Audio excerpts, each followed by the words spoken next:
Hello, everybody, and welcome to another Social Blooper interview where we are highlighting people in the community who you may or may not know, but all have an interesting story. And today we are continuing to focus on our Israel series. And this is people that have been over there, and in this case, are living there right now, and also have tremendous ties to our Melbourne community. So, with that introduction, I'd like to welcome Joe, Rogers, and Darren Rubenstein. Welcome. Thank you very Thank you for much. having us. Guys, like we were discussing just beforehand, the move to Israel. Now, obviously, everything is focusing on October 7th, but for you, the journey started about a year earlier. Maybe just tell us a little bit about your thought process. Yeah, sure. So Darren and I have always talked about that we wanted to have an experience of living somewhere overseas with the kids. Well, before kids, and then once we had kids. And when we were thinking about where we'd like to go, there was really one option. Israel was our Yeah. obviously our only destination, and we've been here quite a lot Okay. with kids, without kids. We didn't have a network at all, but it was that kind of Some sort of feeling of connection Yeah. and meaning that we thought if we're going to do it, if we're going to pack up our house and leave the business, let's do it. Let's go to Israel. That was Right. it. And if you don't mind me asking, on the religious spectrum from completely, maybe say unaffiliated to completely from, where would you put yourself? And I'm just asking the question to get some type of context, if you will. Sure. I'd say I'd call us sort of modern Orthodox. Modern would you Orthodox. We're say? members of Shore. We'd go to Right. all the gym. Yeah. Jewish identity is Our important kids to go to a us. Jewish school. We have our Shabbat dinners. We don't keep Shabbat, but I think particularly for me, the spiritual aspect of Judaism is something that I really connect to as well. Right. So certainly it sounds like it's very much part of both of your identity. Yes, very Absolutely. much. Right. And Absolutely. so you moved there, I believe it was August of 2022. Yep. Yep. Okay, I have to ask the stories. There must have been some time of patience that you required, getting used to a different culture. How was those first 6 weeks? So interestingly, the first 6 weeks was really like, Well, we planned it. Well, Joe planned it in terms of this. We came over and stayed in the service department and tried to make the transition as smooth as possible for the kids. It was Right. over school holidays here in the summer, which starts in September. So we had a good chunk of time where it was hot. It was on the beach. we had family come for our daughter's bat mitzvah. We did a tour around the country. So it was actually, I remember walking down the street and someone said to us, like, have you just made Aliyah? And we said, yeah, we've just arrived. And they said, we can see it on your face. We were just like bright-eyed and bushy-tailed and just, everything was just, like amazing. Right. And then we didn't have plans, though, in terms of we didn't know where we were going to live, what school the kids were going to go to. Really? And over that Nothing. period, that first 6 weeks, we went to some schools, which we put the kids in a public local school, and they didn't speak Hebrew, and that transition and what we thought was the best and working out, we're in the Old North, which is Okay. more family and still in the heart of Tel Aviv. But I think those 6 weeks enabled us to kind of get the kids settled a little bit. But in terms of challenges, well, you did most of the work. In terms of patience with getting anything done from a bureaucratic point of view, or government. I mean, Mizrat Hapanim, organizing a Teudat Zehut, which is your ID card. There was a lot of patience required, a sense of humor required. Right. Every time you go to do something, it's like the first time it's ever been done. It's all very confusing, but I guess what made it easier was that we really wanted to do it, Mm. and it was a choice. It was a choice. It was a choice. So And we did it together. So we both had time. We were both with the kids, and we could Yeah. allocate that. Right. So we actually, that was did it as a team. in terms of there were many moments around the medical side, setting up our, the processes of how we do it, because obviously all in Hebrew and a lot of bureaucracy. So that took time. Right. It's like trying to understand Medicare and private health, like all of it in another In language, Hebrew. in Hebrew. A lot more paperwork, A much lot less more online, which is so surprising. They keep, particularly with identification and setting things up, they keep everything very much old school. It's like heading back 20 years in Melbourne, Wow. where you fill out a form, you hand it in, they print it off, they give it back. And why they do it, I'm not sure, maybe security wise, but it's incredible. So that Bring back the surprised. fax machines, right? Yeah. Exactly. Okay, so you did get yourself set up though. As you said, it required patience. I'm sure you have some great stories along the way that you aren't telling right now as well, where you chuckle about it now, but probably at the time weren't quite so funny. But you get yourself all set up and you've been living there for about a year. And then October 7th happens. Now you're literally in wartime. Tell us about that time, that Saturday. So the kids they'd been back at school for 2 weeks after a very long summer break. They were meant to start school on the Sunday so they'd been back at school for 2 weeks. Then we had the Hagim, so it was two weeks break. Yep. And then they were about to start school back on the Sunday. So I felt like I was like hanging by a thread, like, summer holidays, about to go back.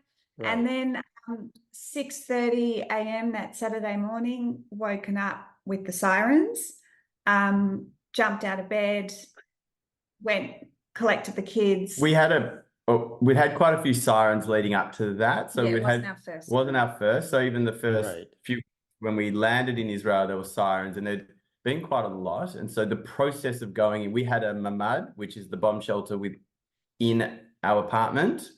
Okay. So that our process, youngest son's bedroom. Yeah. So that process to get the kids in there, and we made it quite, they could have their iPads, which they're not, generally allowed. So the actual process of going in as a normalized rocket, which is insane in itself. Insane. Right. But I understand what you're saying. Yeah. It is not traumatic, but when well, I think when we entered, it was a shock, because often, you hear sort of scuffles as something brewing, and it's not Right. biggest surprise that rockets are going to come. But this was completely unexpected. And so we went in there, and to start with, we thought it was just rockets. And then it continued. One landed reasonably close to us and shook the apartment. We heard a big the bang sounded like someone was in our apartment. Darren and I just sort of looked up, trying not to react. And the kids just went, "What was that?" I said, "I don't know. That was a strange noise." And then we went up to the rooftop, and we could see sort of smoke from where a rocket had landed. And I guess and then messages start going after a few hours. That's right. And then there was, you have an app on your phone, and it tells you where the rockets are landing, and the spread and how many was So you knew fairly quickly that this is not, as you said, it's crazy to say, it's just another attack. Correct. Exactly. And I guess from there, then you start speaking to other local people, and they, don't leave your apartment. You're not allowed. We don't know the spread. And that lasted 3 days. So no one left their apartment for 3 or 4 days. I went and got some food. I think that was about it. And then things obviously everything was closed. Shops weren't allowed to open. Schools were not allowed to open. Yeah. Wow. That is harrowing. Now, take me after. So October 7th happens, and you're in wartime and you have to make some decisions, and you've been there for about a year, which is long enough to obviously get your feet wet, but you're not there for 20 years, so to speak. Exactly. Yeah. Can you maybe just take me through, because I know obviously it's been a lot of moving pieces the next few months. Totally. I think the biggest thing that when I look back, and I'm proud of us for this, but we didn't make any decisions in a hurry or in a panic. There Right. was a lot of panic, like there was a lot, not a lot of unknowns and A lot of misreporting as well. Yeah, a lot of misreporting and sort of Interesting. hysterical things going on. And so we thought we didn't know how long this thing was going to last. So, And also, what can we contribute? So, I'm not part of the Miluim, which is the reserve service. Schools had closed. And there was really nothing other than to stay close when the schools went on Zoom, to give the kids connection. Yeah. Right. Because they also, they lose everything so quickly, so they can't see their friends, they can't go to school. So to at least normalize something. And initially, I think it was about after a week we booked. No, it was a few days. Was it Wednesday that we booked? Meant to go. So we booked flights to somewhere close, same time zone, with another family that made Aliyah same time as us. Interesting. To go to Italy, and just, all right, we'll base ourselves there for a short period. They can do schooling. We'll wait it out. Maybe it's a week, maybe it's 2 weeks, maybe it's a month, but the kids can do the same time zone. And then it got progressively worse, where all the flights were getting cancelled. So we kept booking and the flights kept being cancelled. Did that create some anxiety in yourself, almost like a FOMO effect, if you will? 100%. It created anxiety because we thought, well, if all the flights are being cancelled, like, what do they know that we don't? Exactly. And even if we do decide to leave, which was, like Darren alluded to, we had moments where it was a bit of an ethical dilemma. Who are we to come here and then leave when war breaks out? And like Darren, we made a decision in the end and thought, we're not useful to the country right now. We can be useful when we come back. So when the Australian government offered these repatriation flights, we decided to put our hat in the ring and see if we would be, because not everyone who wanted to go on it was able to. And we luckily got a flight out on the Friday. So it was a week after the war started. Right. Which feels a lot longer. I was going to ask that question. It's astounding to me even to say a week, because it felt like it could have been a month. Right.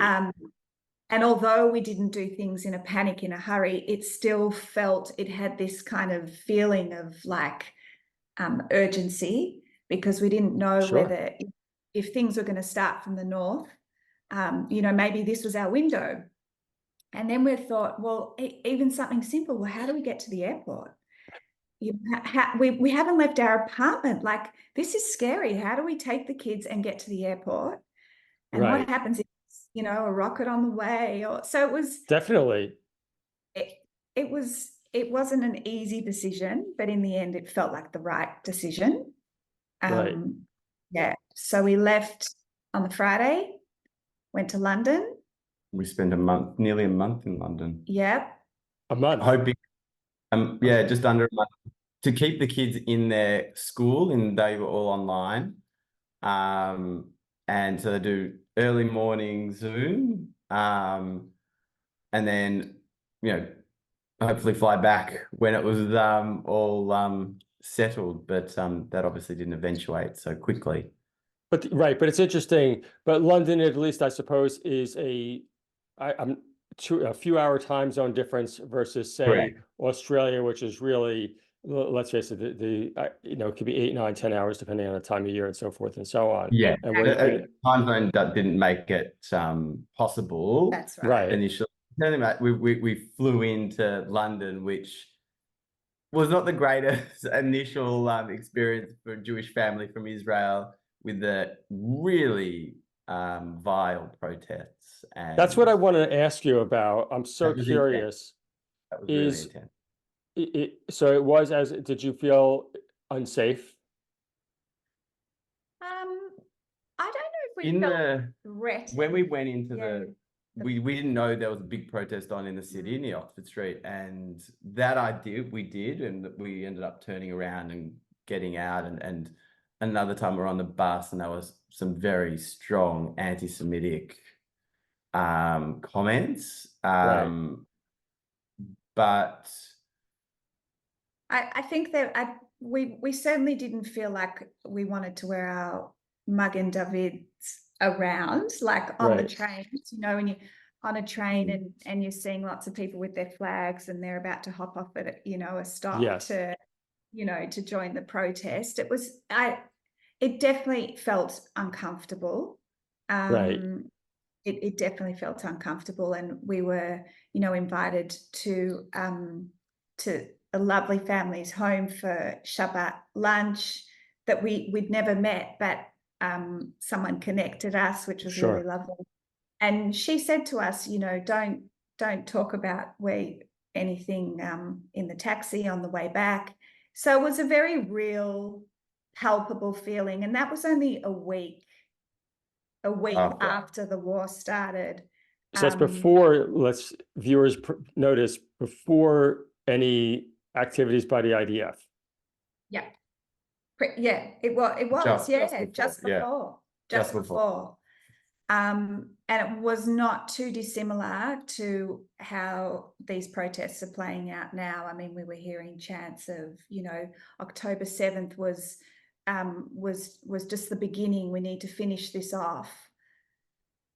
Terrible. So it was pretty confronting. I actually think that from a visual perspective and an emotional, it had a bigger impact on the kids because they were in it, and you know Well, the other thing is that we could protect in this we didn't tell the kids way that there'd been an incursion as such and people were taken hostage. So when they left Israel, then they found out, we're seeing all the signs because they hadn't been out much. So we could protect them here. them a bit, yeah. Right. Wow. Unbelievable. But you did say though that, you know, you went to someone's house who you've never met before.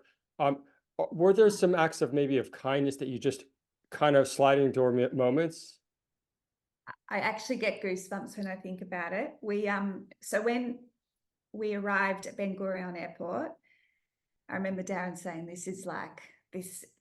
Is this going to be a world war?" It was the whole airport was it was shut down and only converted to countries taking their it was run.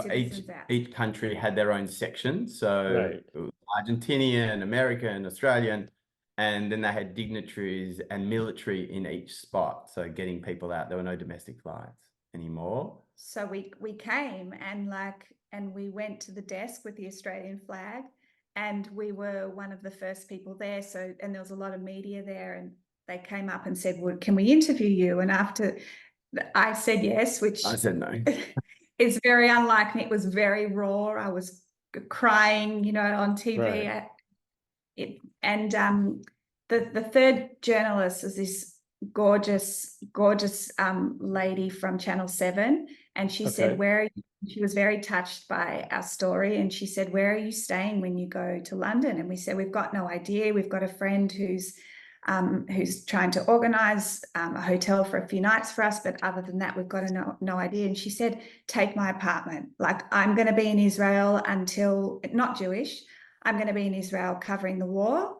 It's only 1 bedroom, but take the apartment. I'll organise the keys. I'll organise a car to pick you up at the airport, drop you wherever you need to go." She was like this angel from heaven. And we ended up in her apartment for 2 weeks, and then unfortunately she had to come back. So we organised alternative accommodation, but it was like these small moments were not so small. It was like, and I think also the Jewish community, you know, people reached out just knowing that we were there. Like you had a friend from here who's ex-Aussie, who's been living here for 40 years. He said to me, "Do you know anyone?" And I said no. So he's contacting his network, and so I was getting phone calls while we were lining up to get on the plane. Do you need a place to stay? Do you need a place to live? Come for Shabbat. It was very overwhelming. It was beautiful. Right, because they're over there, it really does feel like a much, I don't know if you call it tighter or smaller community. But, sadly, I think a lot of the, rabid anti-Semitism probably contributes to that as well. Totally. Yeah. Right. So you didn't stop, though, just in the UK. You did eventually make your way back here. Tell us about that. We did. So we had to sort of decide. We got to a point living in the 1-bedroom apartment, and then the 5 of us, and then having to leave and work out what was next. And we thought, all right, with 2 choices. We stay in London, move to a Jewish area, put the kids in a Jewish school because the community really reached out.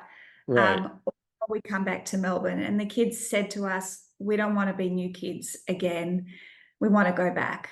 So we had a family meeting and discussed it and said, this is temporary, but we're going to go back.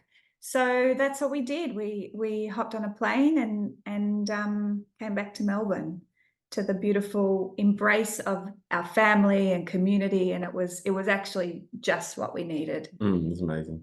And the children, your kids, they go or went to Mount Scrumpus, is that right? Yes. So you put them right back into school? Yeah, and the school was amazing. Unbelievable. I mean, they reached out to me. Actually, they saw me on the news. Oh my God. And reached out to me and said, you're on your way back, which we weren't quite, but if you need anything, you want the kids to come to school, just reach out. And so we did. And I mean, unheard of. There was no paperwork, just come. They said, just come. Really? Yeah. And it was very, very touching. It was really amazing. Yeah, and I imagine for your children, after having quite an unstable circa 4 or 6 weeks, just having some sense of normalcy must have been really, really good. Huge. Yeah. Exactly. Just living with family and being with family and friends and the community. It felt really right at that moment. Right. But as good as it felt and as stable as it felt, you weren't to be deterred. Tell us about going back to Israel. Amazing, actually. Look, I was really insistent that we needed to come back. I think it was really important to me that when we're ready to leave, we leave on our terms. Right.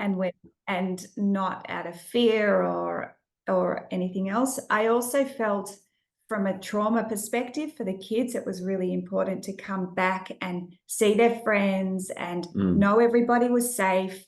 Right. Set up here as well. Like, exactly. Our life is here now. So in terms of we were just starting the school year. Yeah. I can't help but think that word that everybody teaches now in school is resilience. This seriously is an example of it, and my hat goes off to both of you for that matter. Thank you. We were joking that if we said to the kids, all right, come on, we're moving to Alaska, they'd go, okay. Like just the ability to roll with it and to be flexible. Right. Yeah. Right. So I want to ask about, and I'm really curious, the mood over there. And as we're filming, it's late March right now of 2024, and the moods I know swing about by the hour sometimes. But there's a sense, at least in the diaspora, that the media and the world has really turned against Israel. That first week where I think there was a lot of love, all of a sudden people have changed their view. I'm curious, internally though, how does it feel there in Israel itself? Look, it's really disjointed in terms of we're in Tel Aviv and we live in a microcosm. We're also absolutely Hadash. So there's many facets to that, and how we see it is very different to maybe even reality. But I think it's brought a lot together, a lot of people together, in terms of there was a really big divide pre-October 7th from the protests, the government, the right wing, the left wing, and that's all around the world. But I feel particularly with the younger generation, kind of that 18 to 40, have like has been widely broadcast, has really stepped up, and whether it's the Millawim, whether it's businesses, whether it's volunteering, I think there's definitely a stronger sense of camaraderie. Right. I think we can also feel a sense of community on the street. I mean, you know, people smile at you walking, which doesn't sound like a big deal, but culturally it's not what you generally see here. No way. Yes. You know, people's hearts feel more open. Without question. There's definitely a sense of tiredness, though. I think there's a heaviness as well. So as much as it's brought people together, it's going on a long time. It's you know, Gaza's 80 kilometers away from Tel Aviv. It's so close. I go to gym, and you know, there's some Milawim or you know, full-time soldiers who come to gym straight from Gaza. Like it's crazy. And it's all so entwined in every aspect of life in Israel, whether you've got someone serving, someone knows someone who's lost. So it's there's definitely a heaviness as well. Definitely. And an exhaustion, I think, too. I think And I'm curious, you know, as I said, the global public opinion polls are obviously turning, but internally, though, do you feel a lot of resolve internally? Whether people on the right or the left or whatever you want to call it? But definitely a lot of resolve. I think that around the government itself, that's come back in terms of protest and say, all right, there needs to be a change. That's certainly coming back. But in terms of resolve in the war efforts and commitment to that's what I mean. That has not changed at all. If not stronger, even. Like I don't think that I haven't spoken to anyone. It's just a given. That has either shown disdain or complain. No, that's so great to hear. There's elements of living outside of Israel as with Jewish identity that is slightly more difficult because you're getting so much of the negative media, and you're not part of a small community, a Jewish community, but when you're in Israel, you're all in it together. So there's that element too. It's true.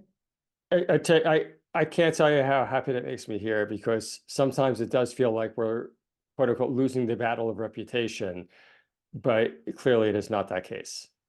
I don't even know if they pay much attention to it. I think they put their energy where it needs to be, and it's like they don't have the there's no time to sort of stop and worry about what the world thinks of us, because sometimes that's not a positive, because the it's the Israeli way. It's true, but it's life and death. You know, it's very easy to talk about it from outside of here, but I think, you know, it's a real situation where they perhaps feel there's no choice but to keep going. There's just no choice. Yeah, and one of the things that's so admirable in general, obviously massive generalization about Israel and Israelis, is what I call the absence of FOPO, which is a pandemic, which is fear of other people's opinions. So maybe that is a lesson in it for all these psychologists out there. Possibly. Okay, because I want to take a sharp turn for a second. Earning a living in Israel, not so simple. And in your case, you're still running a business around the world.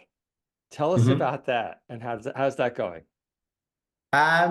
Look, it's going really well. I think there's so many aspects to it. I think it's we run a boutique hotel in Melbourne, and I think when we made the decision to make Aliyah move to Israel, putting in place processes that we didn't have previously was huge. So you owning a small business and micromanaging and being in the business is very different, and was imperative. It just made it quicker that we were kind of outside the business looking in and putting in place processes and systems that enabled it to run without us being there full time. And also the team, we put in place some advisors, so who were just, and that they could, obviously because of the time difference, and also someone outside the business, that our hotel manager or even the front of house team could just get on the phone or say, we need some help, some guidance, and it gave them ownership. So someone on the ground. So that was the first thing. Interesting. Before, and the business hasn't operated this well ever. So us being away, there's some Maybe you're getting out of your own way. Exactly. I think it gives us the perspective to sort of zoom out and like literally zoom out and look at it, you know, from a wider perspective. 100%. But the business has to be in a spot to be able to do that. Right. So, and we've got an amazing manager the team and the team.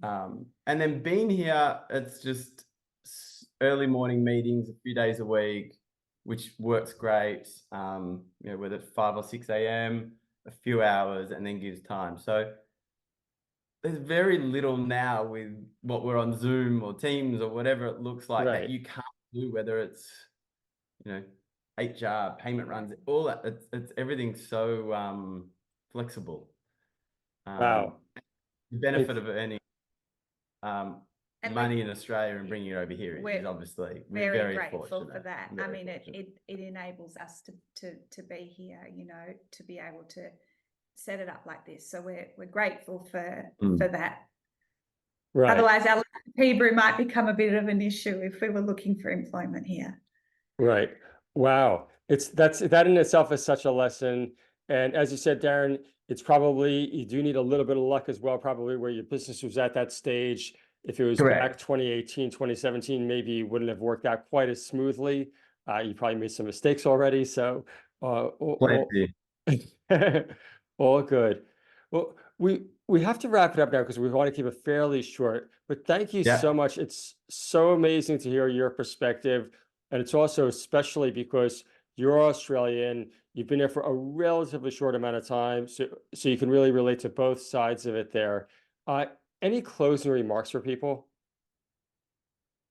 I think it's an amazing place to bring up kids. Yeah. It really is. I think the independence, the growth, it is really incredible. I think that's probably the biggest takeaway I've had. And I think also too, you know, just to jump in, whether it's to move across to the other side of the world, or that's, you know, one thing, but just to jump in and not be afraid to try something that you didn't think was on your path, you know, because you never know what leads to what. So just be open and flexible to change. I think that's been a big lesson for us.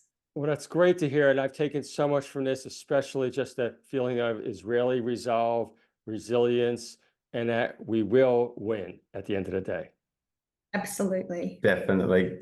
Thank you so much. I appreciate it. Thank you so much. Thank you for having us. Bye-bye. Bye.